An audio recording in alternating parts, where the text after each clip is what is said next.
11 p.m. I sat silently in the hospital, staring up at the ceiling in frustration. The dim, fluorescent light shone into my eyes, but not enough to make me squint. I let out a sigh. I have a friend named Kung. He had just been in a motorbike accident, and someone called me a little after 9 p.m. The moment I picked up the phone, I had a bad feeling. The caller asked if I was Min, the last person to call the victim. Victim? That word felt too heavy. I quickly replied yes, and the voice on the other end continued. The victim was a young man between 22 and 24 years old who had just been in a motorbike accident. He was currently at the district hospital, and they needed someone familiar with him to come and verify his information. As I caught the last few words, I jotted down the room number and immediately sped to the hospital. My mind was blank, not because I was worried, but because I was simply too shocked. Kung was my roommate. We worked for the same steel company headquartered in Tainguin. Our room housed 4 people, all from different regions.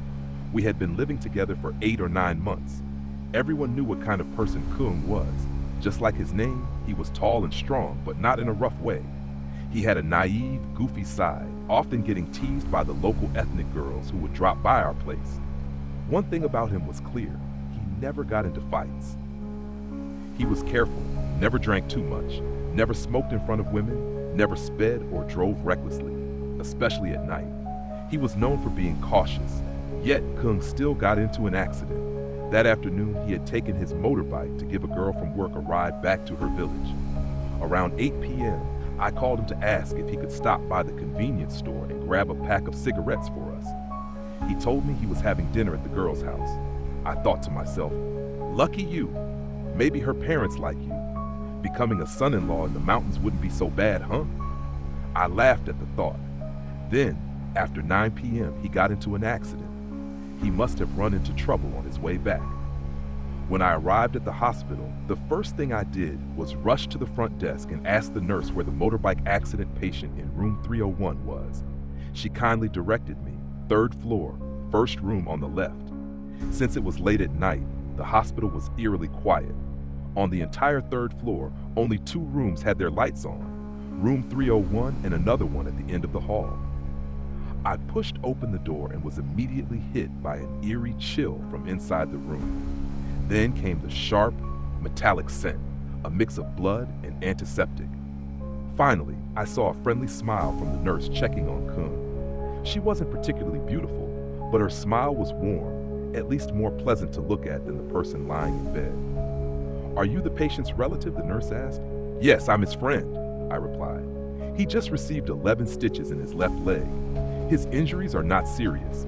When he was admitted, he was still conscious." Thus, the person who brought him in said he crashed into the median strip on Dale Kai Slope.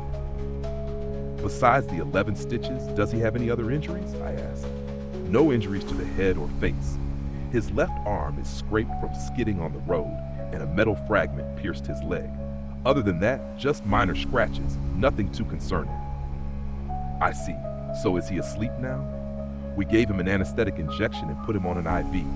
The medication is still working, so he'll likely wake up in 2 or 3 hours. You should stay here, and when he wakes up, call us to check on him." After saying that, the nurse gave another kind smile. I felt reassured. Seeing that I had no more questions, she left the room. The person who brought Kung in said he had crashed into the median, but Dale Kai's slope was wide, like a highway, not winding, not full of sharp turns. How the hell did he manage to crash into it? Could he have been drunk at the girl's house? No, that didn't make sense. When he was brought in, he was still conscious. He was injured this badly, yet he hadn't passed out, which meant that before the accident, his mind was completely clear. I looked at my friend lying on the bed, his face scrunched up, perhaps from pain or a nightmare. I felt a bit sorry for him. When he wakes up, I'll find the best words to comfort him. No matter whose fault it was, this kind of suffering shouldn't exist. After a while, I took out my phone to check for games or the time. It was 10:45. That meant I had been sitting here for an hour. Kung was still silent, his face twisted in discomfort. Bored now, I decided to leave. My mind needed something to distract itself. I looked around the entire ward. It was a shared room with 3 other empty beds. Maybe the patients had all gone home, or perhaps they had turned off the lights and gone to sleep. Just then, I noticed that a room at the end of the hallway still had its lights on. It probably had a patient inside. The hospital beds were neatly arranged, each with a small metal cabinet at the head. The atmosphere felt empty, eerily silent. "Get out!" I jolted, turning around to see Kung's mouth open. What had he just shouted? "Get out! Get out!" Kung screamed again, his eyes still blinking. Something was playing out in his mind. Was he reliving the accident? "Stop! Stop!" His voice gradually faded. I had no idea what to do. Was he delirious? Could this affect his stitches? Should I call a nurse? I had no experience with this kind of situation. I had never even watched over a patient before. It was always my parents who took care of things like this. Kung stopped shouting. His lips moved as if he were mumbling something, though I couldn't tell if he was trying to speak or just breathe. I sat frozen at the edge of the bed, then hesitantly reached out and shook his shoulder, half expecting him to suddenly sit up like someone possessed. But he didn't. Instead, he began breathing steadily again, as if he had fallen back asleep. His face remained twisted with tension. The accident must have traumatized him deeply. Seeing him sleep again, I let out a sigh of relief. Just sleep through it. Better to scream when you're awake than to do it while half asleep. My thoughts wandered as I lowered my gaze to the hospital floor. The tiles were a pale color, reflecting the dim light in an unclear way. Not bright, not dark, but an indistinct, murky white. There was nothing remarkable about them. I stared at the tiles beneath my feet. They had no patterns, just faint, wavy ridges, probably designed to increase friction and give a sense of cleanliness. The grout lines between the tiles were a deep reddish brown, and for some reason, they reminded me of blood. No matter how much someone tried to clean, blood could never truly be scrubbed out of those crevices. It would seep in, accumulate, and darken over time, a haunting stain that refused to disappear. My mind wandered. In a hospital, blood was normal. It shouldn't be surprising. People came in and out every day. How many had bled? How many had died? How many had wee? Suddenly, the wail of an ambulance siren pierced through the night. If someone was on the brink of death and heard that sound, they might instinctively wake up, clinging to life. In a way, it was like an emergency resuscitation method of its own. The siren kept blaring outside, louder and louder. Curious, I walked over and opened the window. The sound became even clearer, almost deafening. Normally, I hadn't realized how loud these sirens were. The floodlights outside lit up the hospital grounds. A few cars were parked below, but I didn't see an ambulance. Yet, the siren was still wailing, echoing through the night. I stepped onto the balcony and looked down. No ambulance in sight. If one had arrived, doctors and nurses should be rushing out. Maybe it had parked elsewhere. This building was for post-emergency recovery. Maybe the ambulance had gone to the acute care wing. Finally, the siren faded. Silence returned, as if the world had been holding its breath. The wind seemed to pause. The courtyard lay still under the yellowish glow of the lights. The trees, shrouded in darkness, swayed slightly, as if waiting for someone to step into their shadows, and then pounce. Click, clack, footsteps. Voices murmured, but I couldn't make out the words. They were distorted like a radio buzzing with static. Click, click. The sound of wheels rolling over tiles. As the cart moved over each seam in the floor, its wheels bumped up and down, producing that disjointed noise. The sound drew closer. A group of people emerged from the dim hallway, rushing forward. I instinctively stepped aside to let them pass. Their hurried voices still buzzed in my ears, but I couldn't understand a single word. As they came closer, my eyes landed on the stretcher they were pushing. My breath caught. A body lay on it, covered with a hospital blanket. The first thing I saw was an arm, pale and limp, dangling off the edge.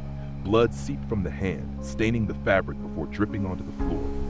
In a single, horrified moment, my eyes followed the trail of blood up to the person's face. A woman.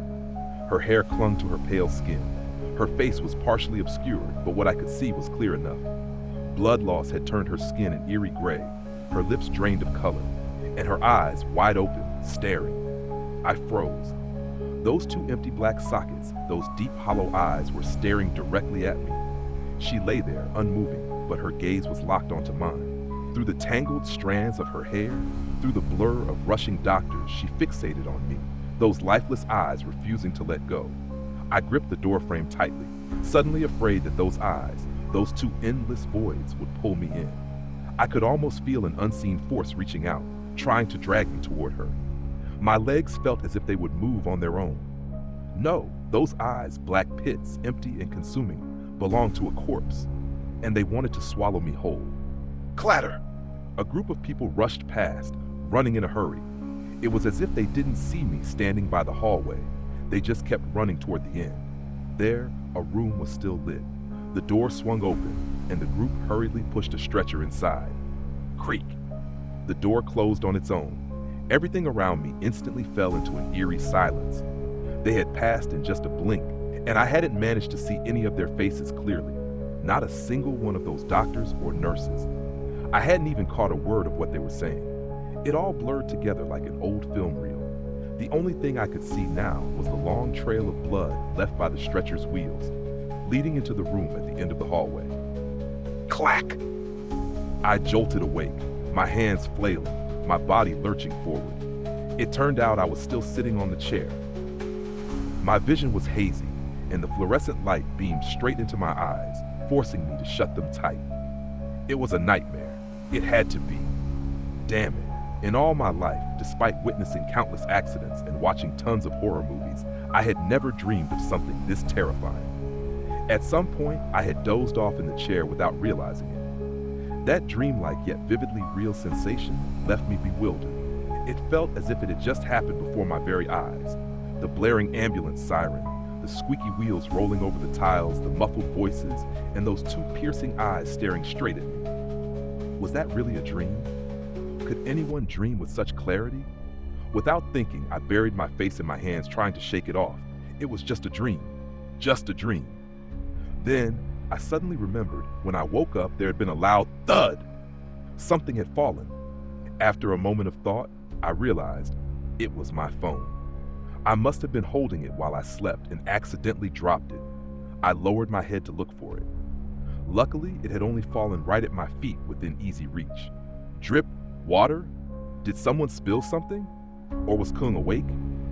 I was about to lift my head to check what my friend was doing when something else caught my attention. On the gleaming white tile floor, a pool of blood was spreading, seeping into the cracks. The blood was still dripping.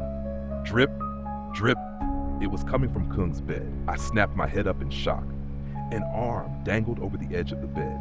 The blood was oozing from it, soaking through the blanket, trickling down the back of the hand, rolling off the fingertips, and finally dropping onto the floor. But his arm had been tightly bandaged. Had he woken up and unwrapped it to check his wound? Who the hell would be that stupid? He could have looked at it any time. Why now, right after it was freshly dressed?